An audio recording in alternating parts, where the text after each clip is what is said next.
Today I want to tell you about an English oboist, pianist, conductor, but also composer by the name of Ruth Gipps.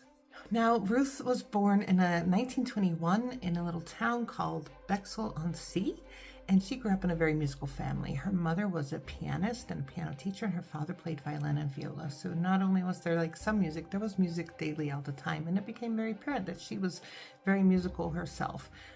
She started playing piano, and then she started composing. By the time she was 8, she performed her first own composed piece. When she was 10, she performed her own piano concerto. And when she was only 14, she began the Royal College of Music, where she studied oboe, piano, and composition. While in college, she met a young clarinet player by the name of Robert Baker, and he fancied her and she fancied him, and they got married, and they stayed married for over 50 years. He was so supportive of her work, so very proud of her work, and I helped promote it, and he often performed her pieces as well. After college, Britain was at war. She did work. She worked as an oboist and she worked as a pianist, but she continued to compose. She loved it. And then once the war was over, she went back to school. She's the youngest girl, or the youngest female, to get her doctorate at the age of only 26. In the 1950s, she hurt her hand and injured it badly enough that she could no longer be a professional piano performer, but that didn't deter her. She just kind of shifted her career, and she really started becoming more of a director. But the conductors at that time were overwhelmingly male, and there were a lot of times people were like, no, you can't do this, you're a woman. But that didn't deter her either, so she just created her own orchestra. So in 1955, she founded the London Repertoire Orchestra. She's like, you're not going to open doors for me, I will create my own door. This wasn't just a regular plain old orchestra, of course not. This was a place that really encouraged young people to come in and study and really work hard on very challenging pieces.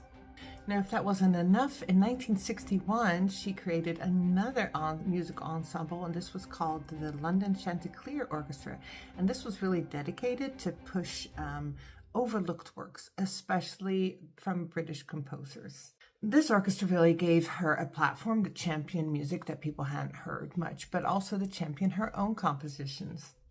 In 1967, Ruth Gipps was finally recognized at a national level, and she received a member of the Order of the British Empire. This was for her services in music. It wasn't only as a conductor and a composer, but also for her role in music education. I think one of her legacies is really her advocacy for women in music. At the time that she was working, women were often even overlooked as composers and directors. And she's like, what is going on? So she had her own orchestras, and she could help push along and foster and educate women coming up. I mean, she really made it a point to mentor young female musicians and would bring them in. She would hire them for her orchestras to perform. It wasn't that she didn't hire men, but she wouldn't overlook women, and she would hire people based on how good they were, and she would never overlook a woman. She couldn't stand that.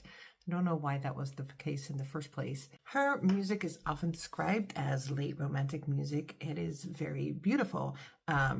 It sounds almost more like the late 1800s, but she was very skilled, very good at what she did. But it wasn't always appreciated during her lifetime.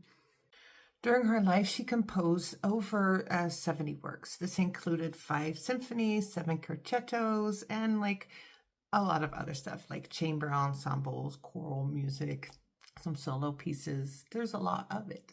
In the late 1990s, her health began to decline. She continued to compose, she continued to mentor and teach as her health would allow, but it was less and less. And then a few days after she turned 78, in 1999, she passed away. Her death marked the end of a long, determined career during which she fought against gender bias, championed young performers, composed an impressive body of orchestral and chamber music. And I'm so glad that today her work is being rediscovered. She hasn't been gone that long. I remember 1999. So go and listen to some Ruth Gipps.